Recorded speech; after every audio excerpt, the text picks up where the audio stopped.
please rise for the Pledge of Allegiance. I pledge allegiance to the flag of the United States of America and to the republic for which it stands, one nation, under God, indivisible, with liberty and justice for all.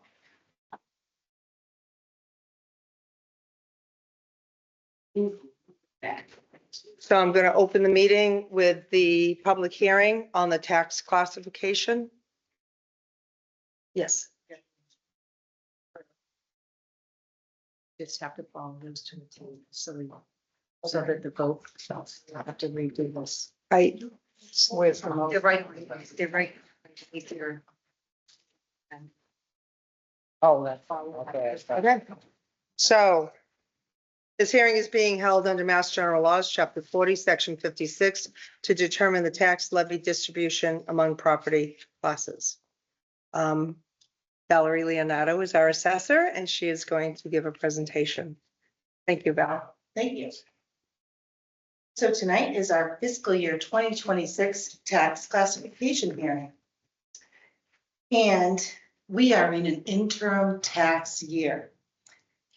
That means all values are analyzed by reviewing residential sales from calendar year 2024, commercial and industrial sales from calendar year 2024, and personal property values, which are based on information from written returns, also based on calendar year 2024.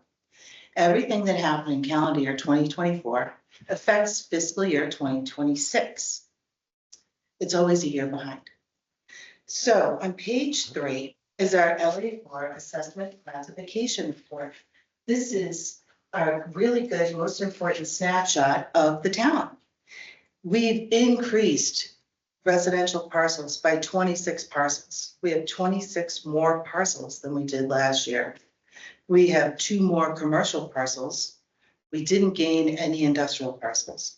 We have 2 more personal property parcels for a total of 30 more parcels, which is a total increase of overall town value of 4.5%, or expressed in dollars, $86,740,976. Our exempt values have changed because they were down 13 parcels because of the way our condominium complexes are entered into our assessing database system, because into the overall rate of that condo unit. We can't tax the land separately on those developments, so we have to call it exempt and then make it taxable when the foundation goes in the ground. And we had 13 new condominium units this fiscal year. Page 4 is a value summary of the past 6 years. And actually on here, I believe I have 7 years, because I wanted to show pre-COVID, during COVID, and then after COVID. And since our last certification, which was in 2022, 2023 went up almost 28%. We've leveled out since then with 24, 5.17, 25 at 5.73, and this year at 4.5% increase in value from the prior year. Town got raised or torn down, and then the lot got split up to accommodate 4 units. So that parcel still never came off the tax roll, which was great. And then on page 6 is our centrally valued utilities. We do utilize a vendor for this, for the Department of Revenue requirements, and they send the information from these particular companies themselves to us and to the vendor, and it's what is required by the Department of Revenue. So those total up, we actually only have 6 in the whole town. One is, we don't have one pipeline, it's the Tennessee Gas Pipeline, and then 3 wireless telephone, and then 2 National Grid and Mass Electric make up the rest of it. The last page of the LA4 comparison report shows the prior fiscal year to this fiscal year. Although our total residential class increased 4.7% in value, our overall townwide increase was only 4.5% due to, although an increase in personal property accounts, a loss in value due to some better data collection that we found out, which was good, some discovery that helped in that case. And the last block shows our approval date with the Department of Revenue, which was November 10th. Why does the open space show here as 0? So we don't have anything that's open space that we've designated like that as open space that would be residential outside of chapter land or the Henderson property that is now transferred to Sudbury Valley Trust. So that's not open space either. It's Yeah. conservation land. Got it. So the open space is a separate category. Different. Yes. Okay, thanks. Is there a place where we can see the conservation land? It's actually under exempt. Okay, It's under our exempt parcels and it exempt property here. exempt property, yep, it's on page 6. I see. Yes, because exempt property could go from exempt to taxable. Yeah. So the values on there should be reflected to what it Yeah. would be if it changed. Okay. And the 3 schools did have 3 good permits this year, which increased the value of the 3 schools from the car charging stations and the new pavilion at Memorial. And then BBT did a whole new walk-in cooler, refrigerator cooler, and got all new restaurant equipment also. So BBT had a large permit too. So the 3 schools are taken into account in that value. Got it, thank you. So this is the most important part, tax policy options. It's up to the select board to decide the percentages of the tax levy that each class of real and personal property bear. In Upton, we have 1.7% commercial, industrial, and personal property. The rest of it, 98 plus or minus percent, is residential. So if we we can't do a split rate because we don't have 51% commercial. We're limited to the residential tax rate. But you do have to adopt the residential factor. That's what determines the tax rate. So the residential factors govern the percentage of the tax levy to be paid by class 1, it's residential, class 2, open space. The difference is shifted to class 3, which is commercial, class 4, industrial, and personal properties. A single tax rate residential factor of 1 results in the taxation of all property at the same rate. That's historically what we have done due to the fact that we don't have more than 8% commercial property. Each property class pays its full and fair cash valuation share of the tax levy. It's equal from all the commercial properties to the residential properties. The split tax rate, if we had 51%, would shift that residential factor off the number 1. And it would shift it so that it was higher rate to commercial, industrial, and personal properties. In other communities, they do that because they have 51% commercial property.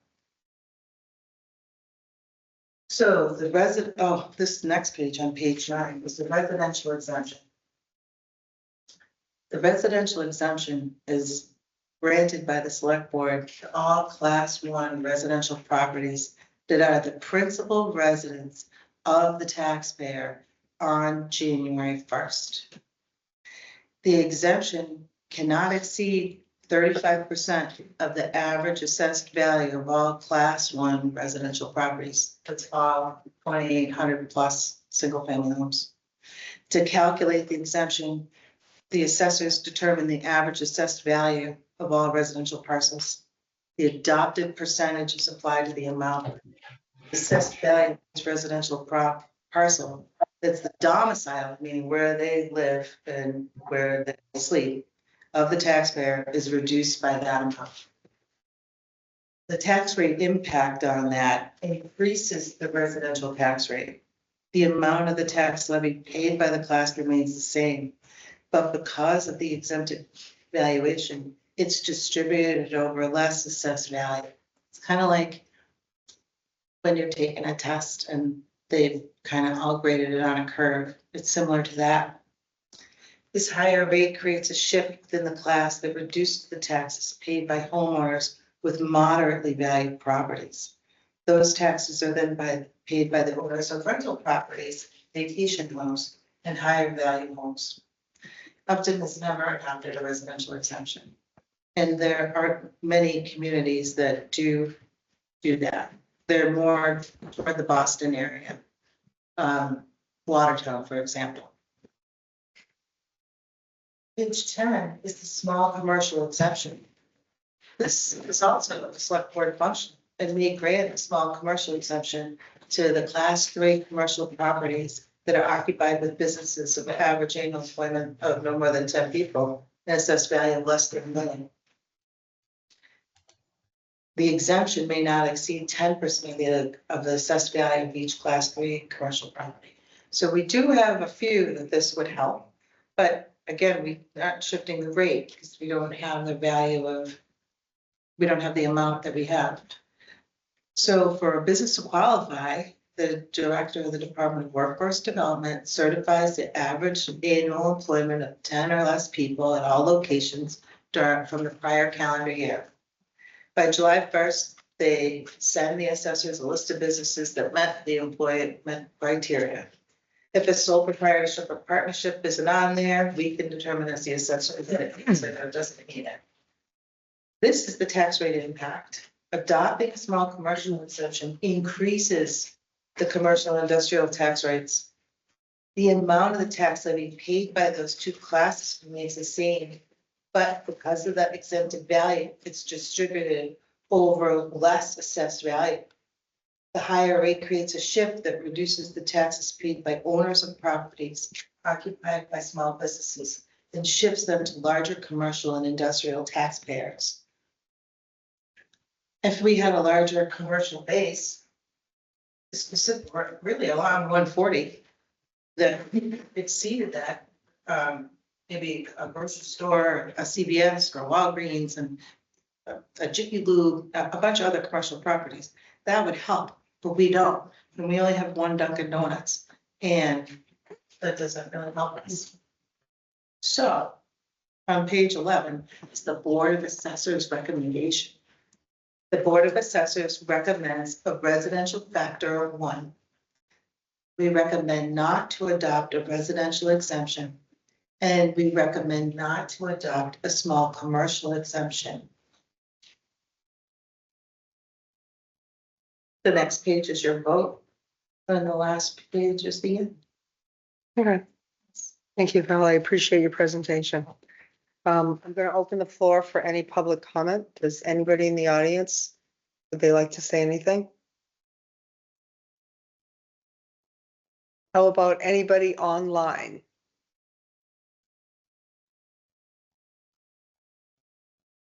If I say speak now or forever hold your peace.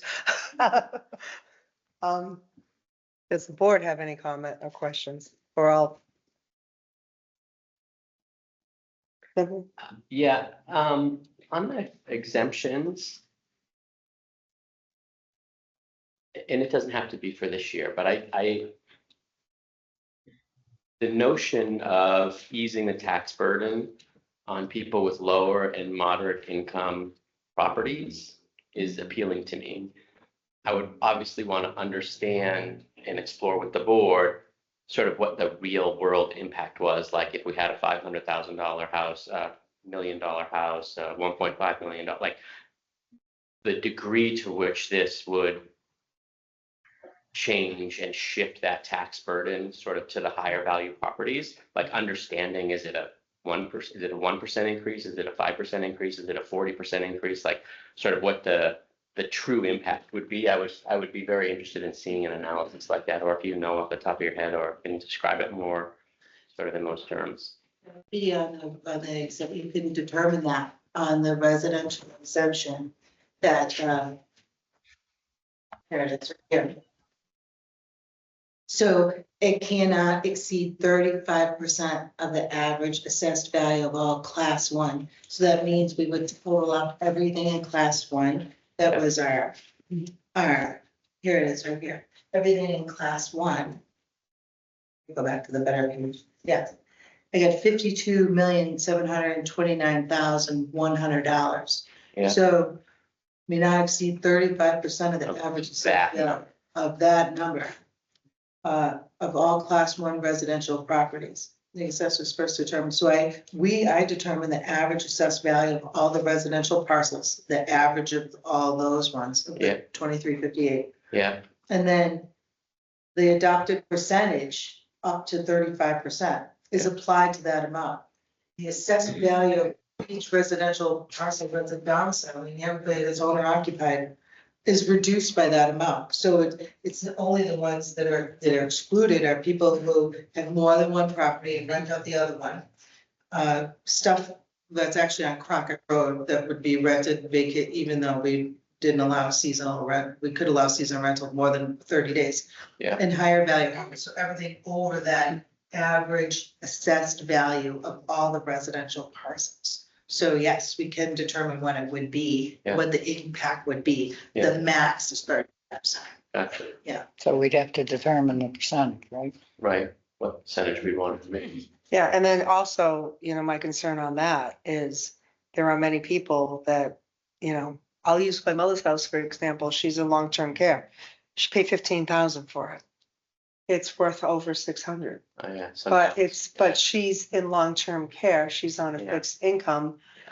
So would she get hit with the higher taxes? Because just the simple, Yeah, cost of her property, which she can't access that cost. right, It's protected. It's in a life estate, Yeah. but would she be penalized? right, you certainly wouldn't. And feel like that's the scenario flip we side. want Like, to it take. sounds We need great, to but protect against that side of it, exactly. exactly, Like the because notion of helping people on the more moderately priced homes and domiciles, like you want to help them, but you're right, you can't be hurting people that have been in town for Right, generations and have all and- their equity in their home and, considering that right now, there's only one house in town under 500,000. That's it, so. The values in Upton have gone through the roof, just Yeah. like everywhere else in the state, Yeah. so yeah. that's we why- would need a See. longer conversation and Yeah, make sure that doesn't happen, that we're That's not right. catching people yeah, who just simply because, 35, 50, I don't know, my mother bought the house in 68, I can't do that math. They're not caught in the middle just simply because of where it's located or what it Right. is. right. We Yeah, we forget, help- The idea would would be you to help like to people. buy a house for 15,000? Now, if they You can't get a dog house Yeah. practically for that, so. Thank you. If Yeah. they get a value exemption, can they also get the tax exemption? No, it's one or the other. Okay. Yes. Yes, Thank you. thank you. Thank you, Al. Thank you. So. Would we like to deliberate? Any questions, comments? I'd rather see them get the tax exemption rather than the value exemption. I'd like to keep it just the way we have. Yeah, Yeah. Okay. yeah, I don't think we would. It changes to these of a very clear understanding to your point of what the impact's gonna be. Exactly. It's only because what I do for work, I can see Yeah. what happens. Yeah, Okay. Do I hear a motion? I make a motion for the town to adopt a residential factor of 1, a single tax rate fiscal year 2026. I second the motion. All in favor? Aye. Unanimous? I make a motion that the town does not adopt a residential exemption for fiscal year 2026. I second the motion. All in favor? Aye. Unanimous? I make a motion that the town adopt a residential, oh no, we don't want that. Does not. No. Small. Small commercial. I make a motion that the town does not adopt a small commercial exemption for fiscal year 2026. Second the motion. All in favor? Aye. Aye. Unanimous? May I have a motion to officially close the public hearing? I move that we close the public hearing. Second. All in favor? Aye. Unanimous? Thank you. And can you just finish that? And I'm We're gonna gonna, have to close the public hearing. That's very important. it is, and I am going to ask for a motion. I move that we close the public hearing and authorize the Board of Assessors to submit the decision to the Department of Revenue for final tax rate approval. I second the motion. All in favor? Unanimous? Yeah. Thanks, Sue. Thank you. Okay. Next on my agenda. Here we go. Okay, acceptance of a donation to EFS for the food pantry. You're here, do you want to do it, or would you prefer Dennis?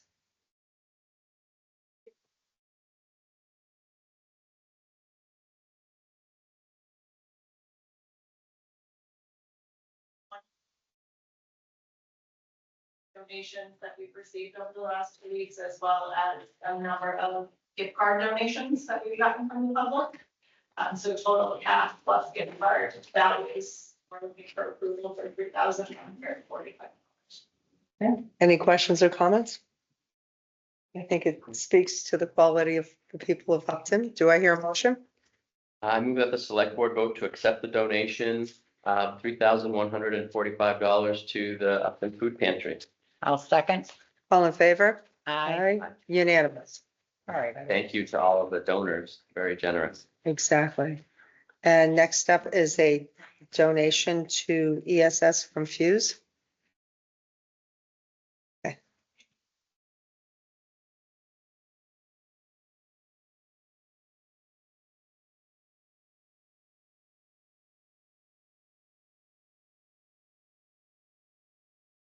Questions or comments? Okay, do I hear a motion?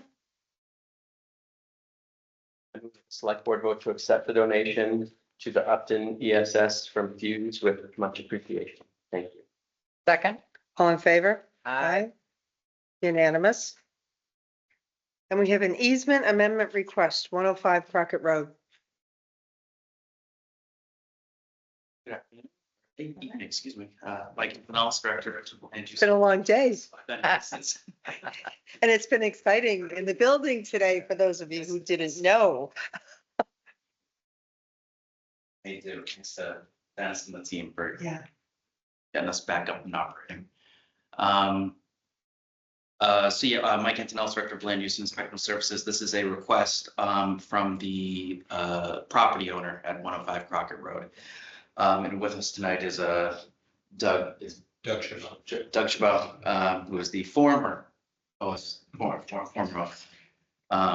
currently tied to the property via the escrow. It's via the escrow. And so before he went into escrow for the property, this issue came up through the title search and title documents for the transfer of the property. The issue being in the easement agreement, you have a copy with. We do, yeah. Yeah, great. There should be an underlined paragraph 10 on the fourth page that details insurance coverages. Yes. What was revealed to me is that paragraph basically requires commercial insurance, which is for an email that Doug provided me for his insurance agent. That says these are unattainable in the personal lines market. So not only is it, I guess, unattainable, but also when you can obtain it, it's very costly. I forget the amount that the current homeowner quoted me, but it was a pretty penny. I did run this by town council because the request is the striking of the paragraph number 10 in its entirety. Town council saw no issue with format with regard to the easement by striking that. They didn't highlight any major concerns for us as far as removing that. Town council felt that there were still enough protections in the easement agreement where something to go wrong,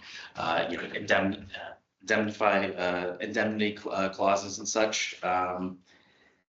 The DPW didn't seem to have a big problem with this either. No, perfectly acceptable, and I understand, speaking with town council, I understand the difficulties that homeowners will have based on the language that was proposed originally by KP Law, and we put this easement back together Mhm. about a year ago, so.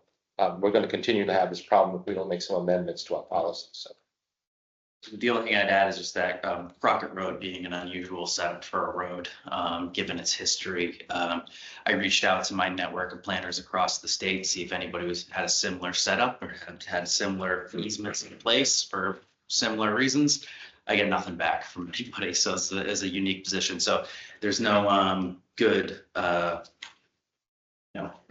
best practices in place for setups like this, unfortunately. So I'll leave it at that. Okay. I don't have new language here for you to endorse tonight, but if you approve the request, I'll have that language provided to be endorsed. It makes perfect sense. You can't obtain what you can't obtain. Nobody's gonna write it and it's cost prohibitive and it's overly burdensome, I would think. I don't know how anyone else feels. And I would defer to the legal counsel. Yeah, that's exactly what I was gonna say. As long as we're protected and have the access we need, if we need access, and we're protected if there's something that happens on private property or with the easement, then that's, I trust in that. As long as we have that in writing from the attorneys, Yes, fine. we do. I've had communication with them via email that's been included. Yeah, so that's fine. Okay. Sorry you got hung up on this. Thank you very much. I think it was the best intentions Yeah, that just, not intentional. no good deed goes unpunished, however you want to look at it. So, Thank you. okay, so. Do I hear a motion? I move that the board grant the easement amended request for 105 Crockett Road. I second the motion. All in favor? Aye. Unanimous. Thank you for coming. Thank you. Sorry for the delays. Beautiful happen. spot. That's good. Okay, thank you.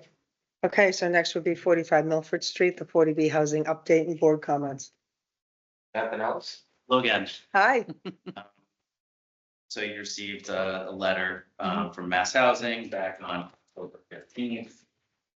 Letter should look fairly familiar. This is the developer is in front of Mass Housing looking for project eligibility issuance from Mass Housing that, as we know, the project eligibility, when they are approved through that process through Mass Housing gives them their project eligibility status and says, here, go forth to the town and apply the ZBA for your 40B approval. So that's the process they're in now. So as a result, you get this letter asking for any comments that the town would like to provide Mass Housing pursuant to the site feasibility. So they're looking for comments as far as, is this site, generally suitable for residential purposes? That's the overarching question that they're seeking to answer as a part of this process. We had the site visit, was it 2 weeks ago or something? At this point, I forget the date it was. About 2 weeks ago, we met with the developer as well as Mass Housing out on the property. A few folks joined us from around the town as well. It is an existing residential lot in the sense that there's a home that's slated to be demolished on it. But I defer to the select board as to whether or not you would like to issue any comments back to the state for their request. I did send out, when I got this, to all the departments and the boards who may issue comments or have interest in something like this. I didn't receive any comments from any of the boards, really. The Economic Development Committee, the only comment that they wanted me to convey to the select board was provide them the design guidelines that they had made a few years ago and asked that they abide by this as best they can. That was the only comment I received. Does anybody have any questions or comments? I just got one question. If we approve this 40B and it goes forward, does that put us under the Safe Harbor Act? This one alone, no. As soon as they pull building permits for down the street for the 60 unit, that'll put us back into Safe harbor. safe harbor for at least a year. I forget if it's 12 months or 18 months. It might be 18 months when they pull the building permits, but I'll confirm that. It's definitely at least 12 months once they finally pull building permits for it. Thank you. Through the chair. Yes, please. So historically, the select board, if it is not opposed to the location or anything else relevant to the potential for a 40B, generally the board doesn't act and doesn't offer up comments. That's typical. The only time the board generally puts comments forward is if you're in opposition. That would be my recommendation. So you're not obligated to make comments. Oh, correct. Thank you for the distinction. Yeah, you're not obligated to make the comments. I think if you're gonna put, I know it's gonna be residential for sale, and that's exactly what we need to harken back to our tax hearing. There's nothing in town under 500,000. And my understanding, these may be, and the 40Bs will be that much lower, and it's a purchase, not a rent. And that is exactly what Upton needs. So these are townhouses. These would be townhouses for sale, am I correct, Michael? That's true. I do have a page already up on the zoning board's landing page. You can go look at the materials that they've submitted to Mass Housing. So that includes a site plan. It also includes renderings for what the building, at least as of now, they're imagining it will look like. It is townhouses. So 2.5 story up and down, side by side townhouses, 4 groups of 4, I think. So it's 27. So it's like groups of, no, 6 or 7 each, but like, 4 groupings. So 1 structure, 4 structures, I should say. And I did hear, I watched somebody sent the link to was it the historic commission meeting about demoing the building because they would have the demolition restriction on there. And I know in that context, they sort of were working hard to try to ingratiate themselves with the developer to say, hey, we'd really like you to think about the design aesthetic of this thing. And the developer didn't seem too interested. And it sounds like the EDC also made a comment about sort of the design standards. So, not necessarily to go back to the state, but I would like someone to formally go in writing to the developer and say, hey, look, we've established these standards. Here's the perspective of the historical commission. Here's the perspective of the economic development committee. Here are the standards we put together for this part of the town, and just again, to try to reinforce, obviously, and I think, the developer's perspective or the developer's representative at that meeting's perspective was sort of like, we follow the law. So that's what we're going to do. And I think that that's pretty typical, but I think it wouldn't hurt to reinforce and ask as early, because the earlier you ask that question and insert that kind of feedback, the easier it is to accommodate if they're going to or if they can. Exactly, get it in the design phase Yeah. before it's a done deal and we're That's asking for changes. Right. You don't want to be looking at architectural drawings and saying, oh, gee, I don't like the way this looks. Like now's the time. Okay. That's all. I'm not opposed to it. I don't feel the need, neither am I. Like I said, I think we need it. Yep. I think we've had good luck with this developer helping. Yep. With the design phase, so I Yep. think all in all. I just don't, Yeah. unless I hear something water. different from either side of me, No. I don't think we have any comments. There's water, there's sewer, it's centrally located, It's all the requirements. right. And, they still have to go through zoning board. There'll be ample opportunity to provide comment then as well. Exactly, and at the end of the day, we all know the state has the final say. So, all right, thank you, appreciate it. Thank you, Michael. Okay. Dennis, any general updates? I'll have a few. Okay. Literally 6:35, which are on the agenda. Smoking it, huh? Love it. So, That's why I'm in the seat. Sorry. That's okay. A quick update on the Route 141 sewer project. So the water main installation is nearing completion. They're at the very top of the hill. They have a couple more hydrants to install, and then most of that line will be completed all the way down to the connection. They're gonna continue working on the sewer as long as the map document allows, which is weather related. So basically, we have to check in every single week and get MassDOT's approval to continue working, and if they see weather coming, they're gonna pull the plug on us, and we have to shape the road up and get it ready for snow and ice activity. And that would probably bring us to a cease until spring, but we're still going. I hope you keep going for a very long time. Was spitting I think the out rest of the it's other. happy when we get out.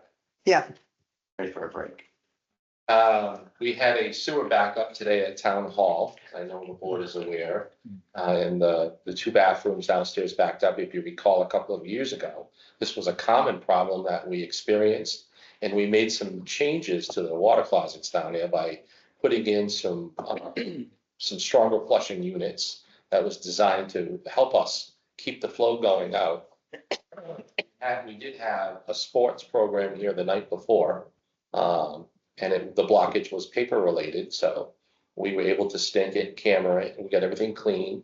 We had to file a claim because we had some of the sewer back up in both bathrooms.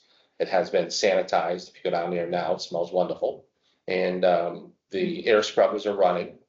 The company will be back to finish the claim, and there probably will be some work done to one of the walls where it touched and some of the flooring outside. But for right now, we're back up in operation. The town manager's special act received edits from the House Council. And I know that the board has seen those edits and we've talked about them before.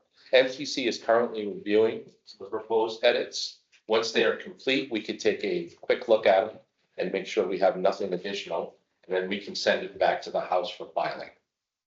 Okay. We are currently preparing the special legislation for the fire chief's employment extension past 65 years of age to go to the House for its first review. Similar to the special act for the town manager, we will get comments back from House Counsel. We will have an opportunity to address those and then resubmit for a formal filing. And finally, that we are still waiting for the Grove Street Bridge Chapter 91 license. However, we did receive notification that they are in their final review and we're expecting the approval any day. It is a fantastic time of year to put that up. So I'm hoping that that's going to be an announcement really soon. That's my update. very good. Thank you. How's town council coming along with the town manager revision there? That was the first one that I was talking about. Yeah. So they are going through all the red line from the House Council. That's a And lot. it was quite a bit, to be perfectly honest. Well, some of it's housekeeping and some of it was just language edits. We'll have an opportunity to review what MTC sends back to us. I would imagine that they will try to appease House Council's proposed edits as best they can, because that'll streamline the process. And if there's opposition, then we'll end up going back and forth, and it'll take up a lot of time. Thank you. Okay. Any public input? Anybody in the audience like to say anything? Nope. Anybody online like to say anything? Once again, no. Would any board members like to say anything? Good, thank you. Look at that, we all think alike. Okay, so next up is a resignation from Linda Jones of the Upton Housing Authority. We need to accept it. Okay. Do I hear a motion to accept? I'll make a motion to accept the resignation of Linda Jones from the Housing Authority with gratitude. I'll second. All in favor? Aye. Aye, unanimous. Thank you very much for your years of service, Linda. And acceptance of the resignation of Linda Sanders from the Council on Aging. I move we accept the resignation of Linda Sanders from the Council on Aging. Do I hear- Second the motion. All in favor? Aye. Once again, thank you for your service. We always appreciate our volunteers. Next up would be the appointment of John Solon to the Council on Aging. John, I see you in the audience. Would you like to make any comments or? Forward to continue to work. What's Council on Aging? I'm a regular attendee of the Council on Aging board meetings anyway. So I'll still be there. And I'm looking forward to, however I can. Okay, thank you. Do I hear a motion? Well, do we have, Yes. oh, sorry, You gotta do bigger, Bob. This year, the council would like to endorse both candidates. They're very active within the organization and they've attended many of the meetings, so they are already participants at this part, so they will be a very much an asset to the council. Thank you. We appreciate that. So do I hear any other questions? What's the term? Is it a full term? I don't know. What's the one? The term. The term is until the next, Next election? it is the 20, they're both up 20, June of 2026. Okay, Both those seats, okay, that's fine. June of 2026. The seat, both of the seats are up on June of 2026. So if you're interested, I'll be sending out a letter and you just respond that you'd like to continue on. You're very welcome. I make a motion that we appoint John Sullivan to the Council on Aging for the term continuing through June of 2026. I'll second. All in favor? Aye. Unanimous? I make a motion that we appoint Gail Hale to Council on Aging for a term through June of 2026. Second? All in favor? Aye. Unanimous. Thank you. So, at your convenience, please go to the clerk's office and you'll be officially sworn in. Okay? So you can pop in anytime and see Denise or Kathleen. Thank you for coming tonight. We appreciate it. All right. Yes, please, Gail.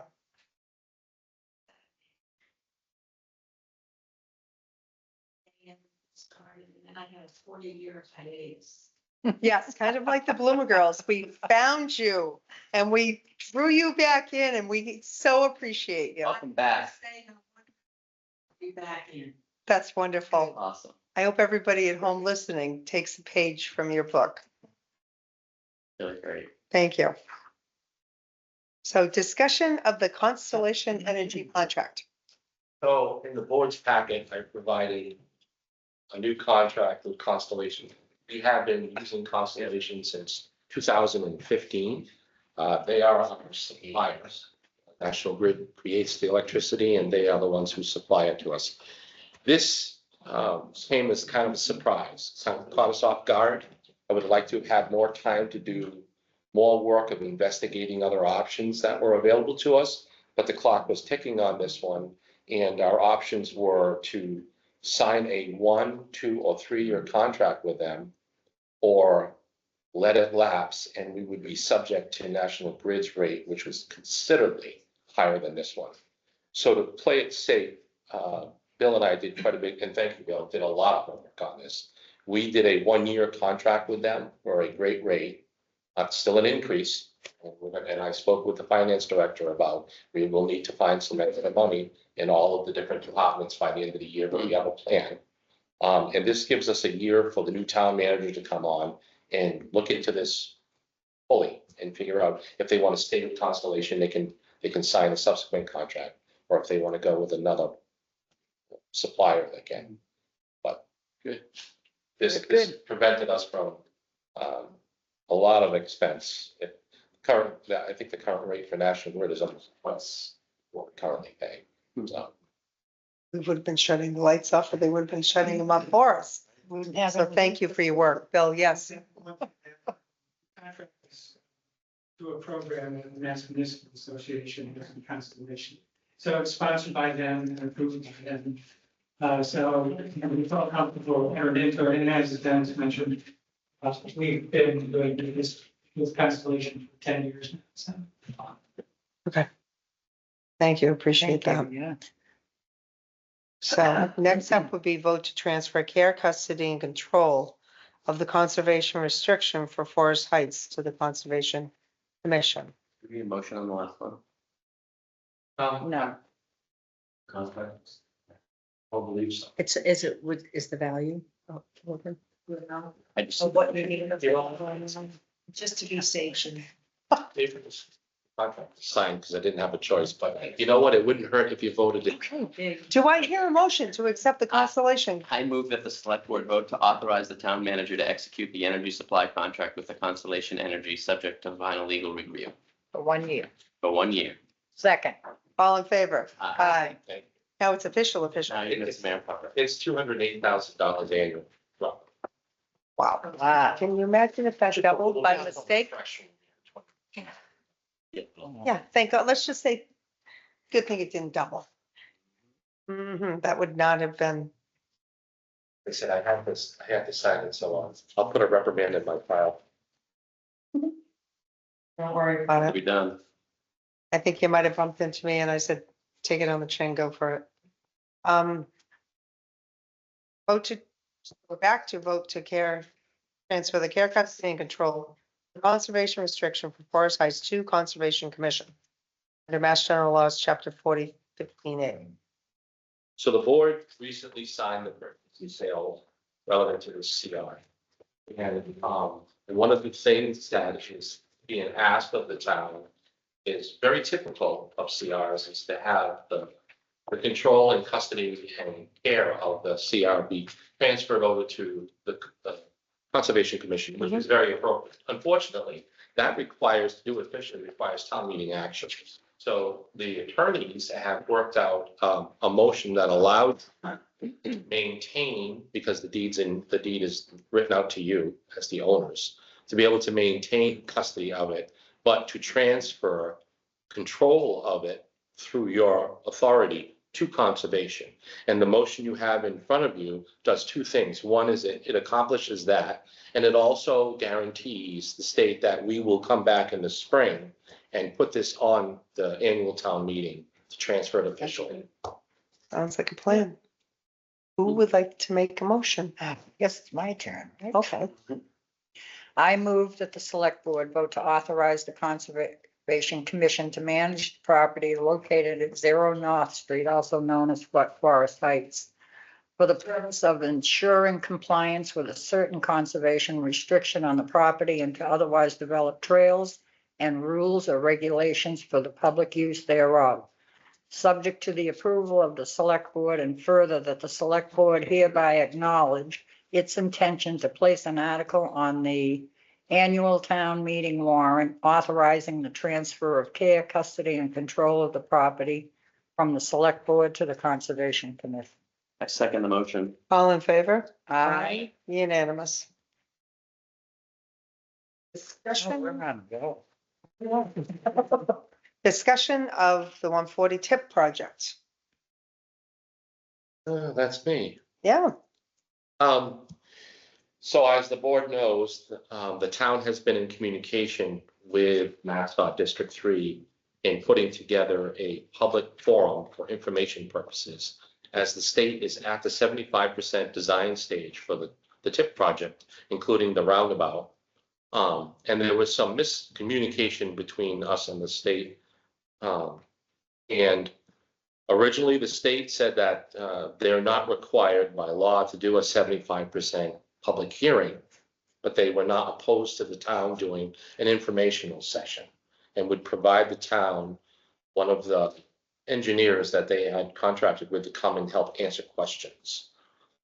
After more consideration, the state decided that they would rather do the public hearing, even though they're not required. So they have asked that we postpone the 20th, which was the date we were going to do this, and come up with a date in January for them to come to the community center and do the presentation. it's a good idea. Yes, it is. It is. And Tuesdays, Wednesdays, and Thursdays are the 3 days that they're opting for. Tuesdays, obviously, would interfere with a selectman meeting. I wouldn't recommend it. So Mike, who's helping with the lead of this, is speaking with Jonathan Freeman, who's in charge of that project, and the community center calendar to come up with a date for in January for Wednesday or Thursday. Sounds good. That's my update for that. It's good. Glad to reconsider. Okay. Number 7, the minutes. Did everybody get a chance to review the minutes? Love the minutes. Okay, do I hear a motion on the minutes? And I think we can do all 3 dates. Let's do it. Yeah. Okay, Make a motion to approve the regular meeting minutes of October 14th, 21st, and November 4th, 2025. Second. all in favor? Aye. Unanimous. Look at that, Wow. we are just moving around. Okay. Fast. No, that's a good thing. Good, we'll take it. It's a good thing. Makes up for meeting Every every week, Tuesday yes, since January. We all were probably twitching last week. Where's Yeah. Maureen? Where's Brett? Where's Dennis and Sue? I miss my people. We should have all gone out to dinner and just pretended it was a meeting. Should have. That, we should have done next We time. blew it. We had one Tuesday off and we blew it. Okay, so it would be time for us to move into executive session. So everybody who is not invited in this executive session, we truly appreciate your attendance. Thank you. Thank you. Yes, please. I'll let them go into it first and announce. Yeah, one. They have to do it on television. You want me to make the motion, Maureen? Yeah, I move that the select board enter into executive session pursuant to Mass General Law, Chapter 30A, Section 21A7, to comply with the provisions of Mass General Law, Chapter 214, Section 1B, and Mass General Law, Chapter 4, Section 7, Clause 26C, for the purpose of discussing financial assistance to residents in need, as public discussion of such matters would violate individual privacy rights. The board will not return to open session. do I hear a second? Second, Roll call vote. Brett Simon's aye. Maureen Dwinell, I. Laura have I, unanimous.